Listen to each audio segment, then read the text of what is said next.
What's up guys, my name is Ace, and today I just wanted to have a little bit of a discussion about Warzone and one of the biggest issues that I feel was introduced with the Warzone Pacific update and the integration of the Vanguard weapons. And you might be surprised to hear that I'm not talking about any sort of bugs that were introduced or any sort of technical issues with the game or even balancing issues or some gameplay design decisions that we might disagree with, like the loadout change for instance. I'm not talking about these things because those are things that will generally just be sorted out over time. I'm primarily talking about something that's working as intended, but I feel is going to create a lot of issues going forward for Warzone. And this is the over-complexity that we now have in Warzone that's reached a level to where the average casual player, there is no way they're going to be able to keep up with everything that's going on in the game. I mean, even for people like myself that break the game down for a living and people that are professional players, even we are struggling to keep up with the over-complexity that Warzone currently has. And that just makes me think, how is this going to translate to the average casual player? How is this going to make Warzone a very welcoming and easily accessible experience for newer players or players that only have a few hours a week to play the game? And based on what I can see, this isn't just caused by one particular issue, it's a combination of several issues all together that lead to this overcomplexity and the potential for Warzone to no longer be accessible to newer players, which is obviously never a good sign, especially for a game that's treated as a game as a service and is meant to last for a long time. Now, fortunately, I don't think we're past the point of no return when it comes to this. I think there are some great solutions that I'm going to be bringing up throughout this video that would at least alleviate a lot of the concerns that I currently have. So let's just dive into these issues, and the first big issue here is fairly obvious. This would have happened with any integration with a new Call of Duty game and a new set of weapons. We now have over 160 weapons in the game, and this is just the base weapons with no attachments. Once you start factoring attachments in, especially with the new Vanguard guns, so many of those weapons have attachments on them that completely change the gun to the point where it's effectively a new gun. It performs like a completely different gun. So if you think of it that way, there are well over like 250 guns in the game that you could choose, which is extremely overwhelming. To make matters worse, the new Vanguard guns can use 10 attachments at any given time. So at least with the previous two games where we had access to their guns, you could only use 5 of your attachment slots. And it was fairly easy to get a general handle over at least a lot of the attachments in the game, so you had a pretty good idea of how each attachment would work and how they would impact the performance of your gun. Now that we have access to twice as many attachments at any given time on a gun, it just complicates things so much more. Additionally, of course, in Warzone, we have no access to any stated stats, so actual stats. All we have are those little stat bars that kind of show you your accuracy or your damage or something increases or decreases, and these stat bars are notoriously inaccurate. These are terrible to rely on if you're actually trying to create good class setups. And then to top all of this off, they make very frequent weapon balancing changes, which in some ways I'm thankful for, but in other ways, it's really frustrating to try and keep up with things, because just when you start to think, like, I think I'm starting to understand this and get a handle over it, everything changes. And then when you look at their patch notes, they're kind of hit or miss. Sometimes there's hidden changes that go through that are never mentioned in the patch notes, and sometimes these are significant changes, like the elimination of bloom from weapons from a couple days ago. Or other times, something will be stated in the patch notes, but it's overly vague. You don't even know if it's a buff or a nerf. For instance, in the patch notes for that update a couple days ago, on many of the guns, all they said was the recoil was adjusted. They didn't say if the recoil was buffed, they didn't say if the recoil was nerfed, they didn't say if they added more deviation or if they increased the magnitude of the recoil or like what exactly they did with that recoil. It's left to the player base to figure it out for ourselves. And I could even be on board with that philosophy of letting the community figure it out for ourselves if we didn't have access to so many different guns and so many different attachments and attachment combinations to the point where it's just unreasonable for the player to figure it out for themselves when it comes to all of these different weapons and their attachment combos.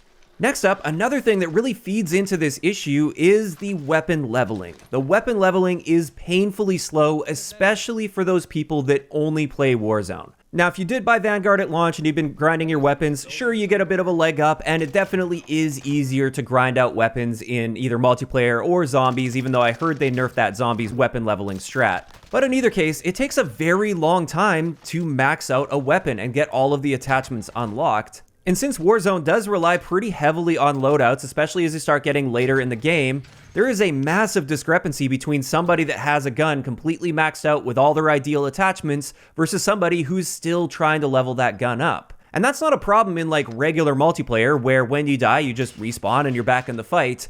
In Warzone, this is a high-stakes game mode where at any moment you can just be eliminated from the game and you're done when that happens. All it takes is losing one single gunfight and everything you've been working toward for that entire game is now gone. And when you're using a low-level gun versus somebody that could be using the exact same gun but they have it maxed out and all the best attachments on it, they're going to have a massive advantage over you in that gunfight, which is really frustrating.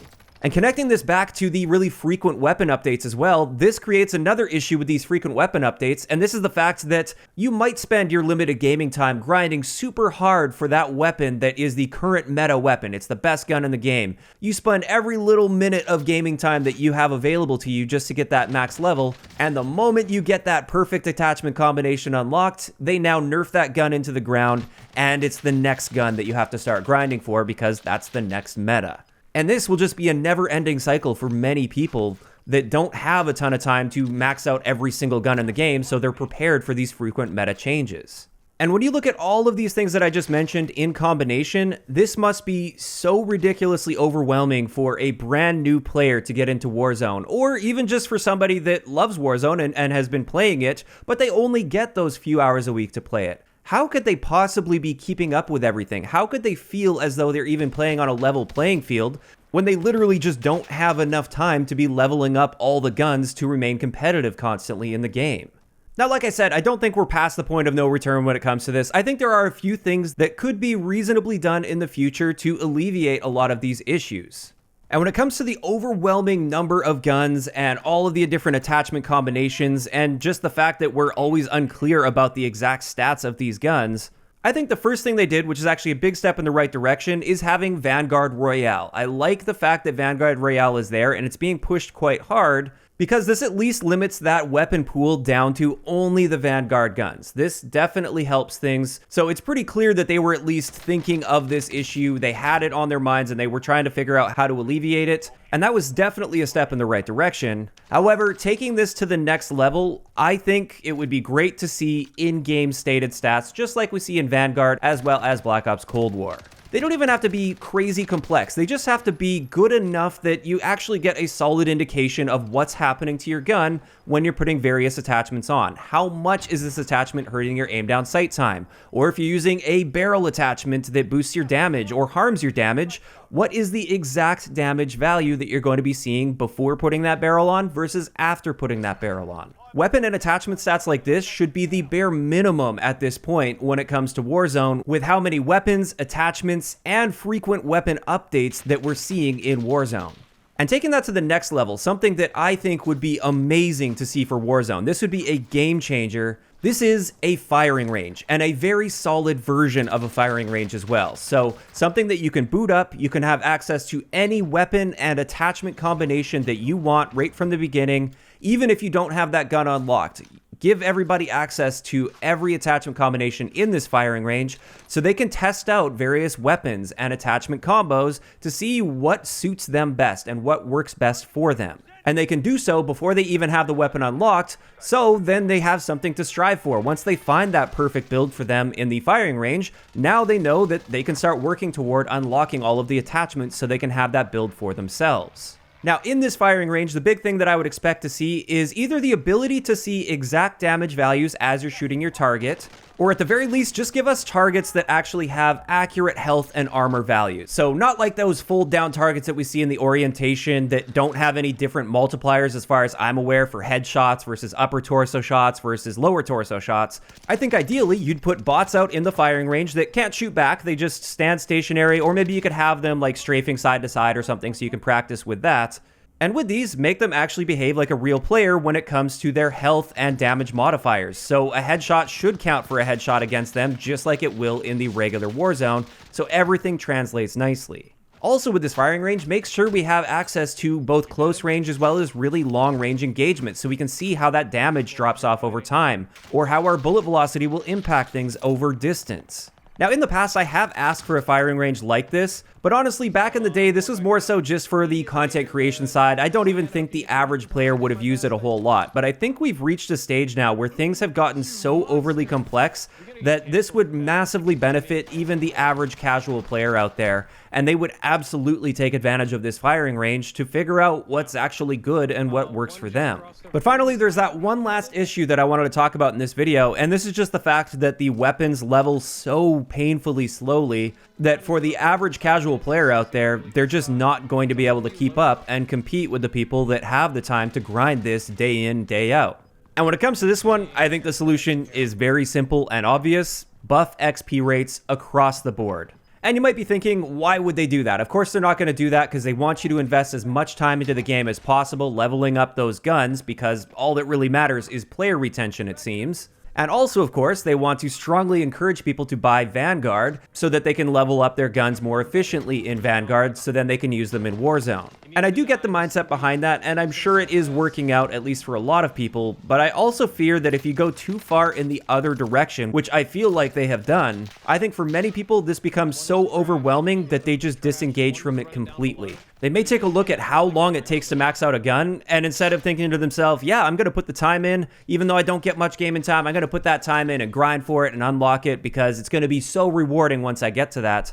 I think a lot of the casual players out there are thinking to themselves, why waste my time grinding all the way up to that gun, only for that gun to be nerfed, and now I have to do it again for a different gun. And I've been seeing a lot of comments on my YouTube channel. I've been seeing this posted a lot on Twitter from people that have done just that. They've straight up disengaged from the game entirely because the weapon grind is completely unreasonable, and they don't want to spend their limited gaming time working towards something just so they can finally play the game on a level playing field, or finally play the game with the setup that they actually want to be using. As much as I like a grind in a video game, and I like that rewarding feeling of finally earning something that you've been working toward, at the end of the day, we should be able to spend more time enjoying using the things that we want to use rather than working toward getting those things that we want to use. So this is why I feel it's completely reasonable for us to ask for just straight up buffed weapon XP rates across the board.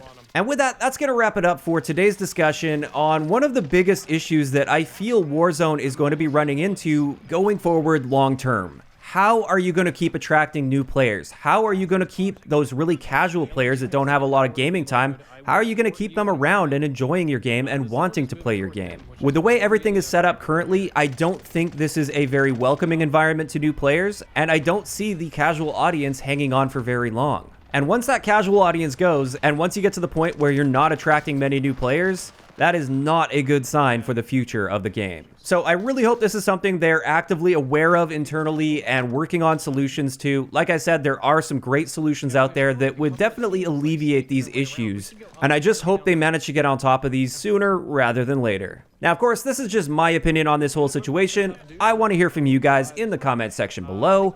First up, do you guys agree with me? Do you think this game has become way too overcomplex and overwhelming for the average gamer out there? Or do you think I'm overreacting and it's not that big of a deal? And also, what would you think about some of the solutions that I've offered, like having actual stats in-game that you can see on your weapons instead of just those stupid stat bars that don't really mean much? And also, what would you think of having a great firing range sort of a system where you can go in and test all of your different guns and attachment combinations? Just let me know all of those thoughts down below. If you enjoyed the video, a like rating is always appreciated.